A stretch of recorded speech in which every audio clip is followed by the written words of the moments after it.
Hello and good afternoon to everyone. And welcome to another webinar series, our Catalyst Conversations. Today, I'm also welcoming you again from the University of Salford, our School of Science, Engineering and Environment, and located in northwest of England. If you haven't visited us, it's a great place to be, and we are inviting everyone to check our school and the offer, what we are doing here. So as part of the Missing Elements funded project by a Royal Society of Chemistry, I'm here to introduce our project, Catalysing Change for Chemical Sciences, which is evidence-based project funded by RSC to tackle inequality and systemic racism in the UK. So this project is very valuable on a national stage and address many important things, such as the underrepresentation of Black chemists after graduation into senior academic positions, leadership, and decision-making levels. So Missing Elements report by RSC shows that systemic racism remains embedded at every career stage in the UK academia, and we are here to address it with our projects, and other people also funded to tackle these issues in a different way. So it is not that there is a lack of talent. It is not that there is something wrong with representation, but the problem is that we are not giving equal opportunities, and there are structural inequalities that need to be tackled. So how we're doing this, Catalyzing Changes in Chemical Sciences, is a EDIA research project, a consortium project between the University of Salford, University of Kent, and University of York, and our partners work together with the students in addressing these issues. So we are actually tackling the important points by not just documenting the problem, but doing something about it, and trying to disrupt the structural inequality in the UK. So our project offers different activities where our student partners are involved and leading the main project activities around these barriers. So we also have project students who are funded on bursaries to undertake research projects. They're mentored and guided, and we also have community and building networking events. Our partners in York will soon be delivering sessions in the Colonizing the Curriculum event, so I invite you to attend some of these sessions as well. And you're today here with me and my guest, who I will introduce shortly, in one of the third webinar series, Catalyst Conversation. So you've seen us in the previous weeks with three phenomenal speakers, and today we also have our third speaker, Dr. Sarwat Howe, with us, who will introduce a very important topic of intellectual property and research impact. So we'll be here until 2 o'clock. You are also invited to attend all our other sessions planned up. If you want to sign up for any of these, you can use this link on the side, and one of our team will be sending you a joint link for the upcoming sessions. Or if you want to catch up with the recording, you will surely also be able to do that. So today with us, it's my pleasure to introduce Dr. Sarwat Howe, who is our intellectual property and commercialization manager at the University of Salford. We're tackling the question many researchers are asking themselves quietly, what happens after the discovery. So Sarwat will talk about these issues around real-world commercialization and know-how. So how to access this more widely into this IP and commercialization journey, and how we can make this more equitable for everyone. We're delighted to welcome Sarwat today with us, and you are welcome to leave any thoughts and challenges or comments for Sarwat or us in the Padlet. We'll share the link after as well. Okay.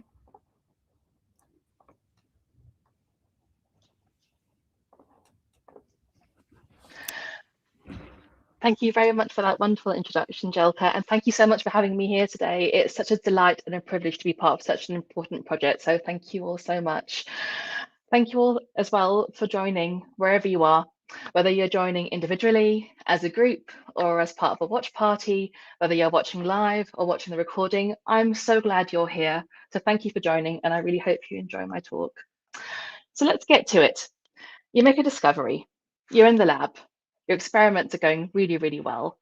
You're at your desk, you're writing code, you're running simulations, you've got some really promising results, and you think, there might be something here. I think I've done something really, really amazing. This could make a big difference. You make a discovery. What happens next?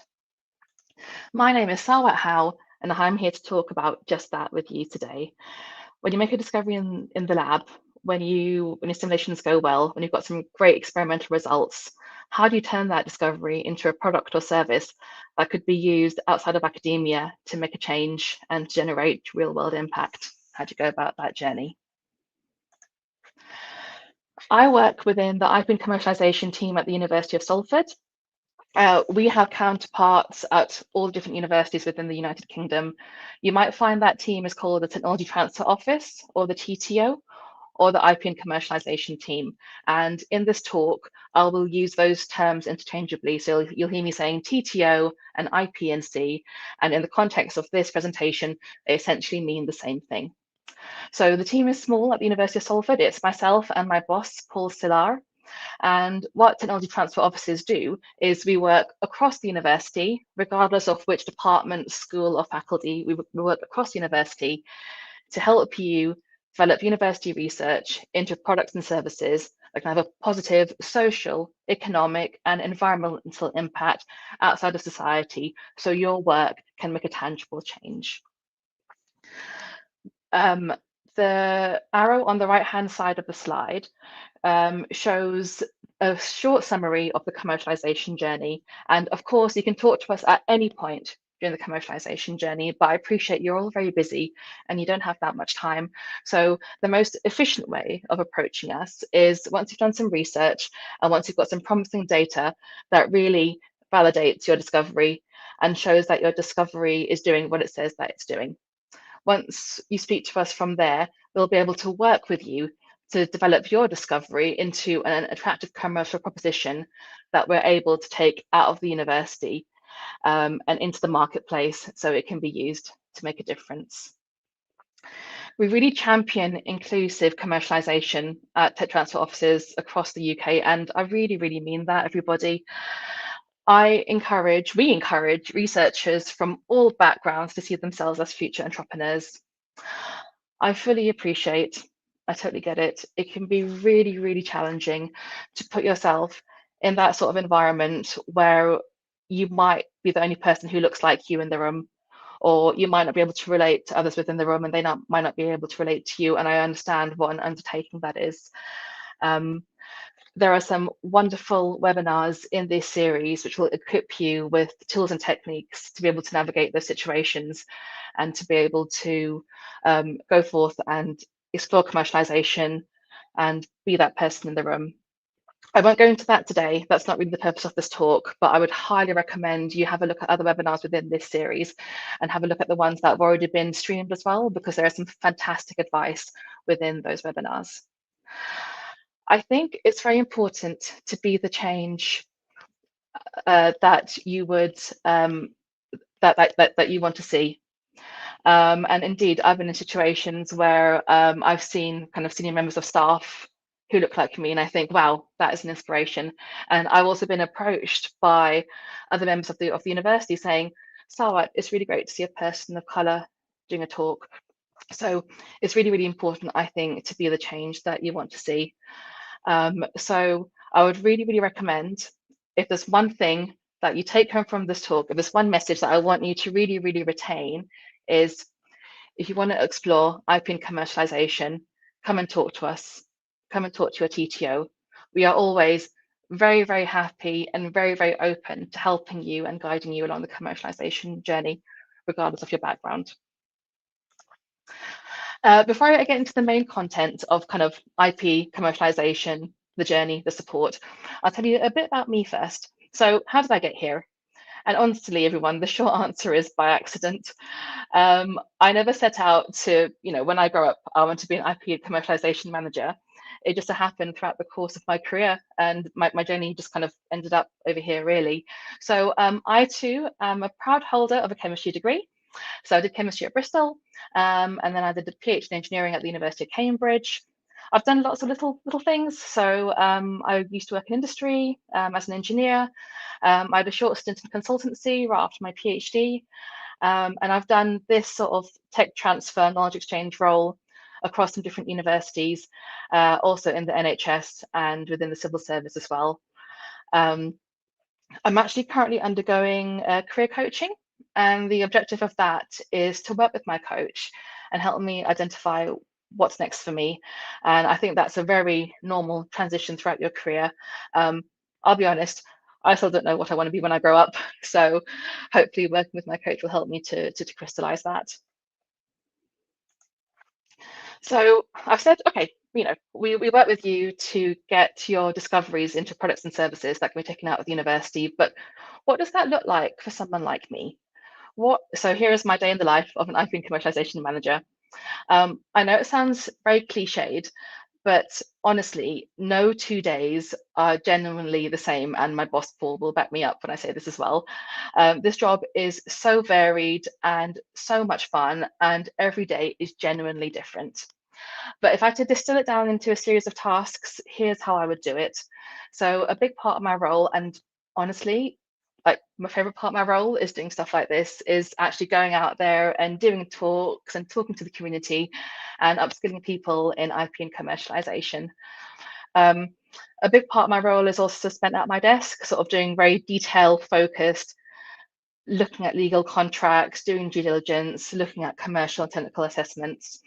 I do a lot of the kind of the day-to-day running of the technology transfer office, just making sure things run smoothly. So if those bits are ticking along in the background, it gives Paul myself more time to do the actual tech transfer commercialization work.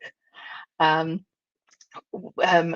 big part of the role is also looking at diplomacy and relationship management. So we work across the university and outside the university with several different stakeholders. And to be honest, everyone's lovely. And that's a nice part of this job as well. So a big part of my role, again, is just managing those relationships and making sure they remain good working relationships. Certainly at Salford, Paul and I have become a sort of a one-stop shop for intellectual property queries. So if people want to come and talk to us and have questions about IP, they're coming up on our door, and we assist with that. And then there's also the strategy and negotiation side of things as well. So we do lots and lots of different things, as you can see, which is why this job is just so interesting and multifaceted. And honestly, no 2 days are genuinely the same. Right, that's enough about me. Let's get into the actual content of the talk. So I'm going to talk to you about intellectual property strategy, commercial potential decoded, and the commercialization journey and how we can help you. So IP strategy. So whether you're watching this individually or in a group, I would just like you to think about, do I know what IP is? Have I heard the term before? Does it sound like a big scary word, which sounds like very legal terminology, and I'm not sure what to do with it? Where are you at with IP? So the way I like to explain it is IP, or intellectual property, is a creation of the mind. So the human mind is brilliant and it can create many different things. A book, a new experimental protocol, a new molecule design, piece of music, piece of software. The human mind can create lots of different intellectual property. Now, an intellectual property right is the legal protection for that creation. Okay, makes sense? So the intellectual property is the creation of the mind. The intellectual property right is the legal protection for that creation. So as mentioned before, the human brain is fantastic and is capable of creating so many different things, capable of creating so many different forms of intellectual property. And so much so that there is no one size fits all IP right for all the different kinds of IP. So when you create a certain kind of IP, there is an associated IP right with that creation. So how you protect your IP depends on what you create, basically. You may have seen some of these terms before. Just take a moment just to look through all these different types of IP rights. Some you may have heard of, some you may not have heard of. I'll go through them in this slide. So patents protect how things work. So it might be a new synthesis process. It might be a new part of machinery. It might be a new molecule for a different indication. So patents protect how things work.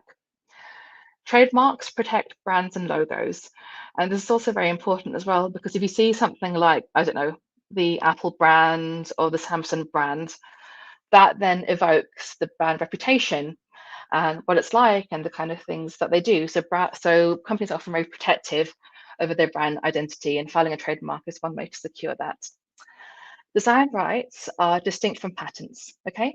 So design rights protect how things look, whereas patents protect how things work.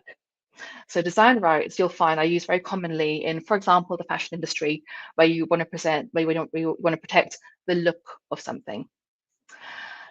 Know-how is very important. So know-how is practical knowledge that's within your mind. So some of you may be in the lab working on the machine, and yes, you've got the lab manual written down of how to use the machine, but only you know there are certain key settings that you need to change or fiddle around with to get to do what you want to do. That's know-how, and that's really, really important. While knowledge stays in your head, it remains know-how. Once it comes out of your head into another medium, so once it's written down, once it's painted, once it's performed, that's when it becomes copyright, because copyright protects the expression of ideas. So things like paintings, a piece of music, a piece of software. And I suppose the last piece of IP right, which is really, really relevant for all of you, is database rights. So interestingly, data is not protected by copyright. And the reason for that is data is not something that you create. Well, it shouldn't be something that you create. Data is something that you measure and you record. So it cannot be protected by copyright itself. But a lot of you will generate data and you will arrange that data in a specific order in a database that's designed for it to be analyzed and interrogated. And the arrangement of data in that order in a database that can be interrogated, that arrangement is protected by database rights. So patents, trademarks, and design rights are all what's called registrable intellectual property. So that means that you have to file it at the UK Intellectual Property Office, and then there's often a cost associated with that as well. Know-how, copyright, and database rights are what's called unregistrable rights. So it means that you don't have to register them, and they just come into being as they're created, so they're totally free. So if someone comes up to you and says, "Oh, I'll register your copyright for you," don't listen to them and don't give them your money. Absolutely not. Copyright, know-how, and database rights, they all come into being as the IP is created. Okay. So you might be saying to me, "Well, Sarwat, I'm a researcher. I do my work for public good. I want to make discoveries and give them away, so anyone who needs them can access them and use them to benefit. And it makes sense, right? Working in a university, we are all about the pursuit of new knowledge and new innovations to benefit society. So why are IP rights relevant to me? And that's a really, really fair question. That it absolutely is. So how I like to explain it is, we acknowledge and we understand, right, that creating new ideas, it takes time, it takes money, it takes expertise. You've all been studying for a really long time, right? You didn't get this knowledge overnight, did you? It takes effort. It takes risk, especially with high risk research. You don't know whether the experiments are going to work or not. So it takes risk. And when you develop something really, really good, it can be an extremely valuable asset. It can be really, really useful. So the way to think about intellectual property rights is that they are a bargain between the inventor and the state. So in exchange for example, filing your IP at the UK IPO, or in exchange for telling people about your idea, the state offers protection for your idea for a certain amount of time. And the reasoning behind that is, you don't want to spend all this time developing this wonderful idea for some unscrupulous person to run off with it and say, I made this, I discovered this is all mine, and I'm going to make some money off it. That's completely unacceptable. So IP rights just gives you the right to say, actually, no, you did not create this. I created this. This is mine, because you have that proof. You have that IP right. So the protection acts as an incentive for inventors and innovators to take the risk, to put their time and effort and money into creating new innovations with the knowledge that they can protect them. And it enables to gain that recognition and that financial benefit from their invention as well. Society then benefits from the innovations because they're out there being used and making a difference. And I think what's also really important is that the next generation of inventors and innovators can look at these developments in technology and think, well, you know what, that's a great way of doing that and solving that problem, but actually my research addresses it in this way, and I think I've got a discovery that can really benefit that as well, and actually improve upon what the current state of the art is. So the IP system aims to foster an environment where creativity and innovation can flourish, and that's what we're trying to do. And that's one of the reasons why we say it's really, really important to talk to your TTO and keep them involved in what you're doing. For some forms of IP protection, if you disclose it publicly before you put the protection into place, that can invalidate your protection. So we would never, ever, ever say, oh, don't ever publish, don't ever go to conferences, don't ever speak. Our mission's aligned to that of the university. We absolutely want to encourage academic freedom and for you to disseminate your work, absolutely 100%.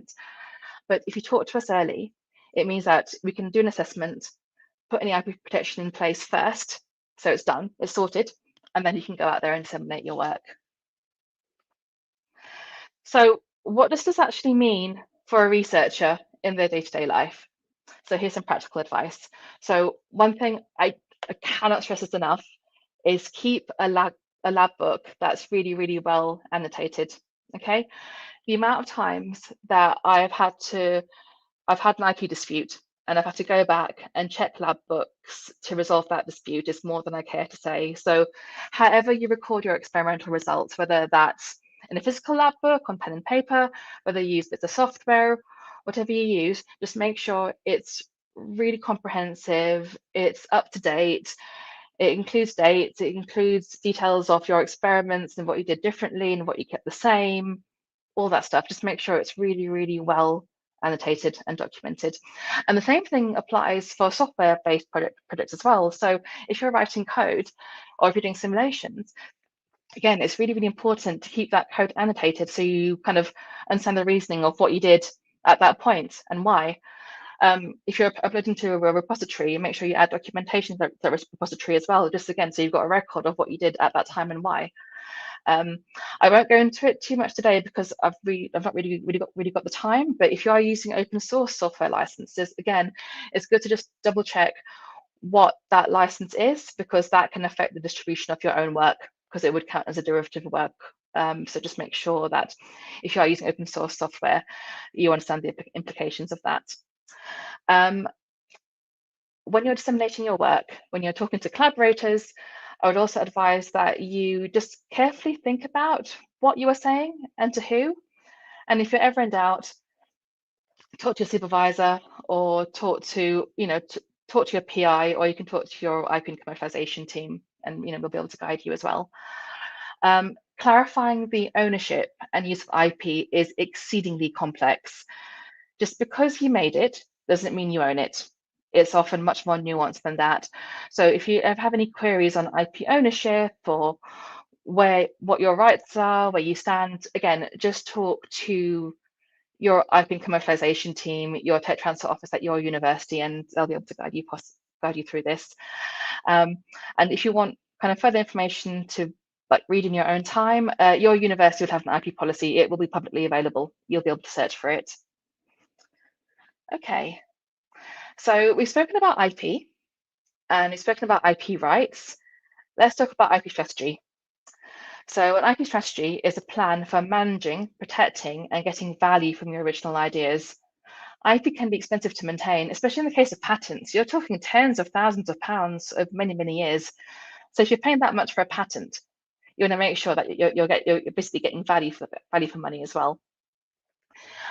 It's important to look at how different forms of IP can protect your product as a whole, because let's say one form of IP gets knocked out. Let's say you file a patent and it doesn't get granted. What can you fall back on? What's your backup plan?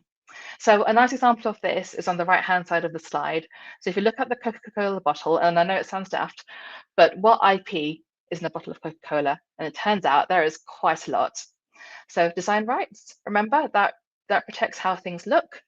So design rights for the overall shape of that glass bottle. Know-how is practical knowledge, and in this case, it is that top secret recipe that only a few people know. Copyright protects the expression of ideas. So in this case, it would be the bottle label. Patents protect how things work. So here it would be tamper-resistant bottle cap technology. So people can't just, refill empty bottles of Coke, recap them, and then sell them on, because that would be disastrous for Coke's brand. And trademarks protect the brand. So in this case, it would be the actual name, Coca-Cola, and that red color scheme as well. So you can see, even something like a bottle of Coca-Cola, there are so many different types of IP which are used to protect that product as a whole. Okay, so let's move on and let's talk about commercial potential decoded. Okay, so let's go back to our first slide. You make a discovery. Fantastic. What a great piece of science. But how do I know if it's actually solving a problem? So in my day-to-day as an IP and commercialization manager, when someone comes to me with a new invention and a new idea, I do something called a commercial potential assessment, where basically I just ask a ton of questions just to understand a bit more about the technology and whether it has any sort of commercial potential, and if not, what can we do to get it there? So I tend to think about it in 4 different buckets. So thinking about technical side of things, so the science and the technology and how it works, looking at the commercial side of things, so more of the business side of things, looking at the financial side of things, so looking at the money and who's going to pay for it and how's it going to be paid for, and perhaps most importantly, the people, because you can have the best technology in the world, right? But people make things happen. People get things commercialized, and without the right team, you're not going to get your technology out the door and into the marketplace. So when I say technical, I mean things like, what is your invention? How do you describe it? What problem are you trying to solve? Why isn't the current state of the art working? How does your invention solve that problem? How far along is it? How developed is it? What do you need to do to get it more and more developed, ready for the market? What data do you need to validate your invention? And are there any regulatory concerns? With commercial, it'll be things like, does this address any customer pain points, any issues that the customer is having? Have you spoken to experts in the field to see whether actually the assumptions you're making are correct, and are these actual problems this is actually need solving? We've spoken about the IP and the IP strategy. Who are the key players? Who are your competitors and who are your collaborators? And how does your technology fit into this landscape? What portion of the market can you capture? And what's the business plan? How are you going to actually get this to market? Financials, we'll be looking at how has it been funded, and how do you plan on funding this? Have you thought about your cash flow forecast? Have you thought about the income and how that's going to come in? You may have a figure in your mind of, right, I need this much money to get this market ready, but in the event you're not able to secure all that funding, if you get 10% of that funding, where does that end up, and where does that take you? So understanding what's needed for the next tranche of development. And with the people, it's identifying who are the inventors and who are the contributors, who's on the team, and who will do what. And you're not going to have all the skills you need in the first instance. So it's really important to understand where your skill gaps are, and how you're going to fill them, and how you're going to fill them. So that seems like a lot of questions, and it is, but my boss, Paul, is excellent at distilling that into 3 main questions that you need to get really clear in your head. And we don't expect you to have the answers to these 3 straight away. And we don't expect the answers to remain the same across the commercialization journey, because, of course, as you go through this journey, you'll learn more, you'll refine your hypothesis, you'll understand the market more, and you'll be able to refine your answers to these 3 questions. So the 3 key ones you need to get clear in your mind: what is it, who wants it, and who can I talk to learn more? And that's what you need. Some of you may have seen the Strategizer toolkit. So that's just on the Strategizer website. And they're really, really useful visualizations of looking at the commercial potential of your idea. So if you've not seen them yet, I recommend going to the website and having a look, because they'll enable you to kind of ask these questions, find answers to these questions, and lay these answers out in such a way that it's more straightforward to come to a conclusion, and help to really assess that commercial potential in like a rigorous and tested way. If you decide to go down the route where, in terms of funding, you want to go to investors and pitch for investment, here's some little tips and tricks for framing your ideas for investors. So it's very easy and very, very natural. Like, it makes total sense to really get very technical with the investors, but you've got to bear in mind that they might not be technical themselves. It is very, very likely that they will only really understand the basics of the science underpinning your technology. So make it accessible in a way that they understand. Talk about the problem rather than what a great piece of science or technology is. Make the ask and the outcomes very, very clear. So, for example, you may have watched things like Dragon's Den, where like the person pitching will say, I'm offering £25,000 for 10% stake in my company. This will enable us to increase sales, which will result in company growth and increased valuation. So that ask is very, very clear. I'm asking for this much money for that much of my company to do this, which will result in that. So you need to make the ask very, very clear and just show the investors what they're getting for their investment. Investors like information, but not too much. So be selective with what you put down. Make it very, very clear. Have evidence of market need, market traction, and make sure that the evidence and information that you do have is robust and reliable and backs up the claims that you're trying to make. How will you deliver on the outcomes? And invariably, when things go wrong, have you thought about the risks and how will you mitigate those risks? One thing to note as well, and is investors putting their money into university research tend to be a certain type of investor. So we would say they're investors who market themselves as more than money.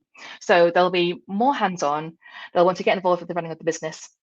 So because of this, we have found in our experience that the investors will be looking to invest in the project and also the person as well. So it's really, really important to make sure that you kind of make yourself investable, make yourself credible, because in this context, the person is as important as the project, okay? And if this sounds like an absolute minefield to navigate, please don't worry, because your TTO will be experienced in all of this and they will guide through this investment journey. Okay, and that leads me very, very nicely onto the last part of my talk, which is the commercialization journey, and how the support available from a TTO can help you to get your discovery to market. Okay, So if you look through the arrows in blue, the arrows in blue signify a very simplified version, I appreciate a very simplified version of the research journey. And the arrows in purple signify a simplified version of the commercial journey. And what I'm trying to say in this slide is that commercialization and research don't need to be two separate activities. Commercialization doesn't need to be an additional burden.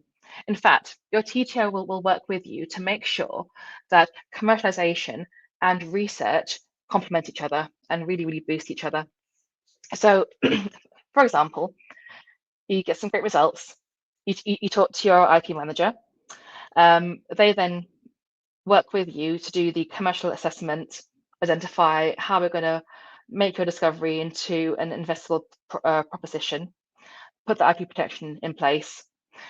You then also go about your usual duties as a researcher, publishing papers, going to conferences, disseminating your work, and getting feedback on your work. And that feedback all feeds into the market assessment, the business case, the tech development plan, all things like that. So both plans really do complement each other. Sometimes those conversations, both in the research space and the commercial space, can dig out new research questions that could be answered. So you might talk to somebody in industry and say, you know, my research can do this.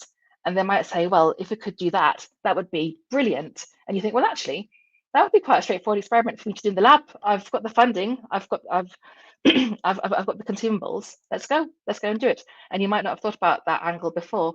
So you can see how having the two conversations side by side and having the activities running in parallel can really help to boost and inform each other.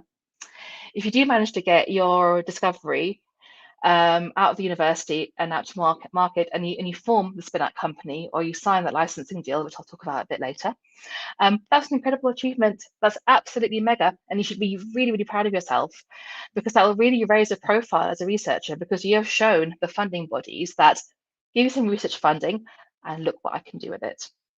So that will raise your profile. You'll be able to apply for more grant funding, and then it just ends up being a virtuous circle. More grant funding comes in, you do more research, you might get another idea that's commercializable, and so it continues. So your teacher will work with you to make sure your commercial activities and your research activities really harmonize each other.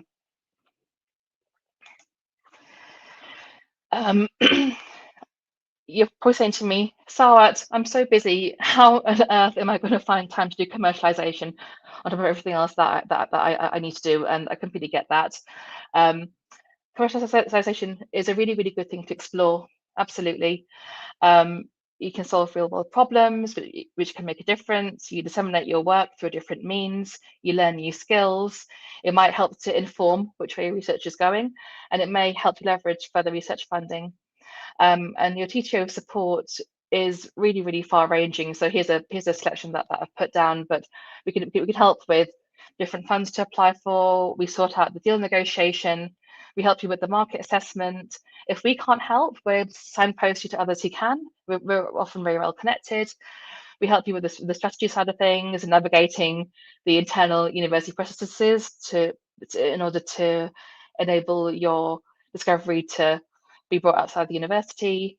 We take care of the IP filing and management. We can assist with getting you on entrepreneurship training.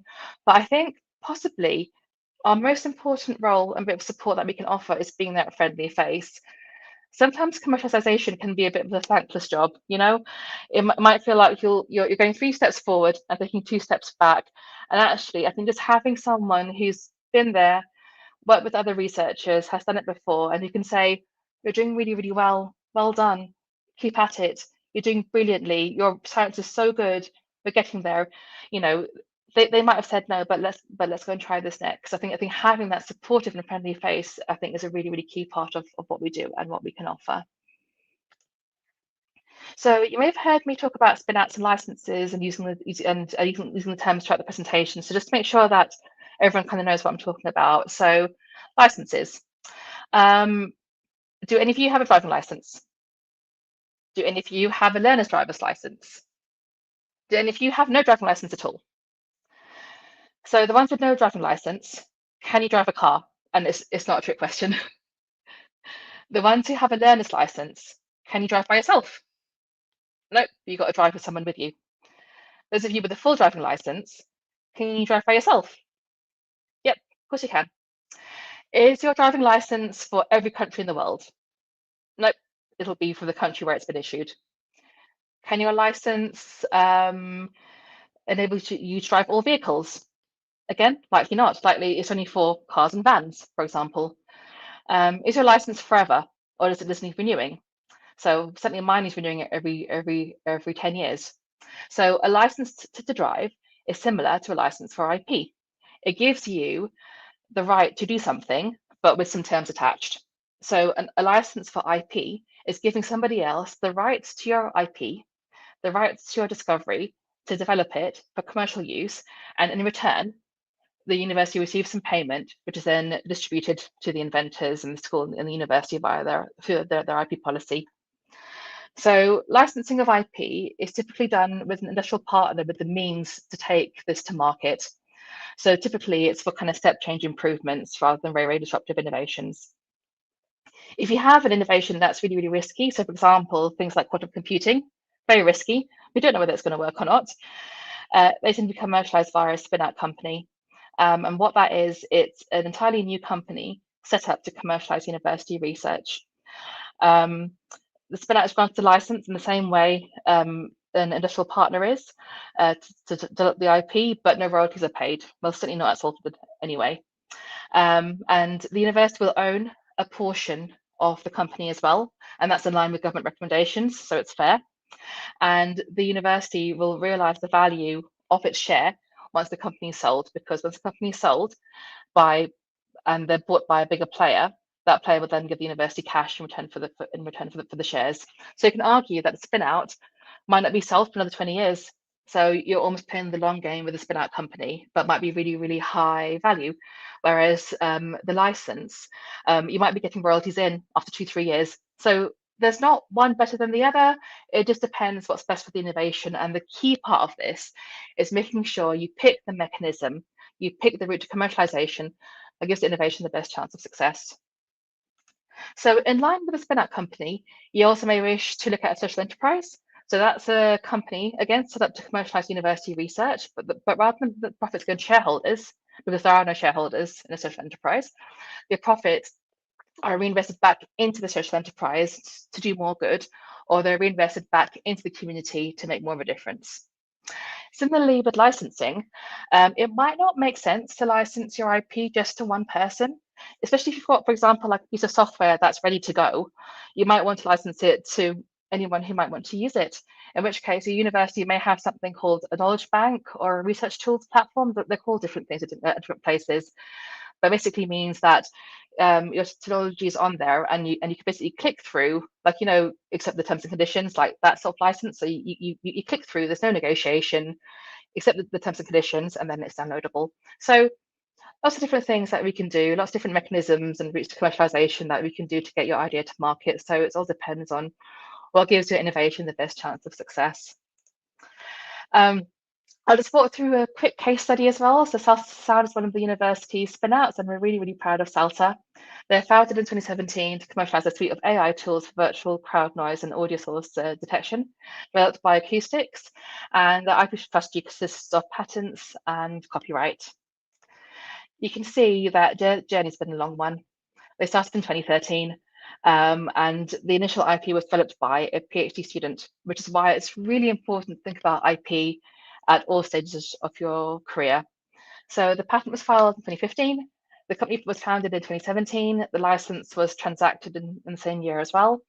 And they've just gone from strength to strength to strength. Like, they've grown the team, they've got some really cool projects, and each time we meet with them, it's always really great to figure out what they're doing next. So yeah, we are very, very, very proud of Salsa Sounds. In terms of reflections and lessons learned, as I mentioned, it's really key to think about your IP early on at every stage of your career. It's key to validate your assumptions as well and make sure you are solving a problem that actually exists. Acoustics at Salford is very well connected to industry, so the guys knew that they were solving a key problem that needed to be solved. You might have seen that in Salsa's timeline, there was no investment date, and that remains true. The company has taken no investment. They've instead done something called bootstrapping, which is basically where you keep the company running through its own funds. So bringing in money through projects, bringing in money through sales, bringing in money through consultancy, and having that fund the spinout company. There are pros and cons for both, because of course, if you don't go for investment, you kind of retain that control within the company, but also you're constantly worried about cash flow. You can't just get a cash injection from an investor. You need to keep making those sales and getting those projects in. So it depends on the innovation. And then I suppose timing is key as well. A key part of Salesforce Tech is being able to create the immersive stadium experience in your living room. So if you can't go and watch your favorite sports team, how do you feel like you're in a stadium at home? And of course, we all went through a global pandemic. Nobody was able to predict that was going to happen. So sometimes timing is key, but sometimes you just get a bit lucky with what's happening in the world. So who knows? It truly is a journey. So thank you very much for listening today. I really appreciate it. I'll just wrap up, then I can take any questions. But as a scientist who's carrying out research and making amazing discoveries, think about IP. Commercialization is not a blocker to academic work and is absolutely not compromised on academic freedom at all. And your TTO will understand this. We work with all kinds of IP, not just patents. So please come and bring your ideas to us. It's never too early. And there's no such thing as a silly question. So come and talk to us. And if we can't help, we will signpost you to somebody who can. And commercialization is risky, high risk, high reward, right? A lot of the ideas don't make it. I think it's important to note that don't be disappointed if it's not this one or not yet, just keep persevering. And commercialization truly is a journey, and your TTO are here with you for your journey. So going back to the earlier part of my talk, if there's one thing I want you to take home today and to remember is if you have any queries to do with IP, please come and talk to your TTO. We're always very happy to help you. Right, thank you everyone for listening. I'm so grateful, and I'll take any questions that you might have. Thank you so much, Sarwat. This was amazing, very clear. I was really left impressed by your opening statement, be the change you want to be. So I captured that on our Padlet. I love it. Yes, I think, leading by example is the way forward, and what you're doing is just brilliant. So let's tackle some questions. I had one that I posted. So let's do that one. That's me. So what helped you realize IP and commercialization was the right career path for you? Oh, that is a really good question. So I suppose for me is I've always loved science since I was a young age, and I always knew I wanted to study science. But I realized during my PhD that being in the lab and pursuing academia maybe wasn't quite for me, but I wasn't ready to leave science just yet. And I love the university environment. Cambridge has a long history of commercialization, so we had a lot of contact with sort of my counterparts at Cambridge. So when a job came up and I read the description, it just felt kind of perfect because it felt like I could do science but not be in the lab, and I could talk about science with people who were making really cool discoveries, and they would come in and approach us at a time when experiments were going really well and things were really exciting. But it also helped to kind of use the science and use my technical background for the commercial side of things as well. So I suppose it was just, as I went through my own career journey, understanding what I liked and what my personality was like and what I wanted to do within the scientific field. Thank you, Sarah. So next question is Professor Andy Meyer. Is there any useful commercialization tracker document that's a useful way for monitoring the key steps to take and to keep track?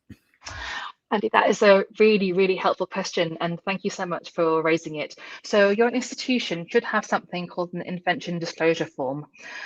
So please do go and ask them for it. And this invention disclosure form has basically all the fields that you need to fill in to capture what your invention was at that point in time. So that's really useful for like a one-shot capture. Once you have that sort of invention form template, that then is very useful to be able to be used as a tracker form as well. So you can see, well, actually on this date, I did these experiments, so that's now changed. Or in this date, I began collaborating with these new inventors, so that's now changed as well. So I would really advise doing that. You, of course, don't have to use your institution's disclosure form. You could just make your own, as long as you're recording who did what they did, and when they did it. As long as you're recording those three things, that is the most useful way to keep that record. Lovely. And another one from Andy. So, is there any lecture watching? What's a good way to thinking about embedding these ideas you discussed into courses? Oh, Andy, another great question. I'm really, really glad that you've asked that. So I remember this so clearly from my PhD at Cambridge. So we do courses in the first year of our PhD as well as doing the research. And the lecturers over there were absolutely brilliant at incorporating their commercialization work into their lectures. So, for example, they would, if I use display technology as an example, we'd have a lecture on liquid crystal displays and how they work. And at the end, they'd have a case study of like, and here's this spin-out company that I'm creating. And you just think, wow, this is brilliant. This is a really, really great way of like how the science could be applied and how it could be taken out of the university. But also it's not done by some, it's not some person I can't see and I can't imagine. It's by my lecturer who's in the room, and that person is being a massive inspiration to me. So I would suggest if there's any bits of theory that you're delivering or any work examples that you're delivering, which is directly related to something that you yourself are commercializing, please absolutely do include that. If you're looking for kind of a generic example or something that you yourself aren't quite doing but you'd like to include, I'd recommend talking to Paul and myself if you're at Salford, or talking to your technology transfer office, and they should be able to provide you with some sort of case study that you can use within your lecture notes as well. But I think just having that story to bring the theory to life is just brilliant. It's just wonderful. Thank you, Sarwat. There's one more from me earlier, which curiosity question. So, what are the most common misconceptions researchers have about commercialization, and what usually stops genuinely good ideas from reaching the market? Oh, again, really, really, really, really good question, Jelka. Thank you so much for asking. So I would say, I'm just wondering which order to say them in. Okay, so, so the thing I see the most actually, and it is sometimes kind of sad and upsetting actually, is imposter syndrome. So it's people thinking that they can't do commercialization. They've just put themselves into a box as a researcher, and I'm not commercially savvy. I could never do it. I don't know what to do. I don't know how to do it. And I think having that barrier to commercialization is probably one of the biggest things which stops really good ideas from reaching the market is the researcher thinking that they can't do it. And I just want to reiterate that's absolutely not the case. If you're good enough to be a researcher, you can absolutely engage in commercialization. So if you're watching and you're thinking, oh, I don't know whether I've got it in me to do this, talk to your TTO and they will help you and they will guide you.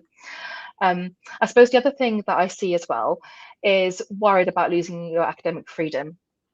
If I file a patent, what does this mean for my work? Does it mean that nobody can ever use it? Does this mean that I can't talk about it? Does this mean that I can't go to conferences? And I think dispelling the myth that commercialization and research are two separate things is really, really important. I think understanding that commercialization and research can really complement each other, and you do not have to abandon your values as an academic to do commercialization. Absolutely not. I think that's really, really important to get that message to hit home as well. I think, Sarah, this was a brilliant link actually to our previous session. So if you are watching this as a recording, you can go back to our imposter syndrome link of the session from the 15th of January. And I invite everyone to sign up for the future Catalyst Conversations. Next one is our Professor Andy Mia, who will be talking about the visibility and networking, and I think another great conversation to have.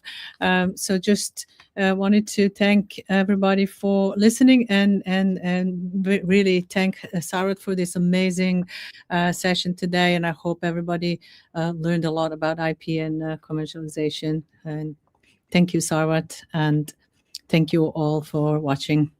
Thank you so much, everybody. Thank you. Much appreciated. Bye. Bye.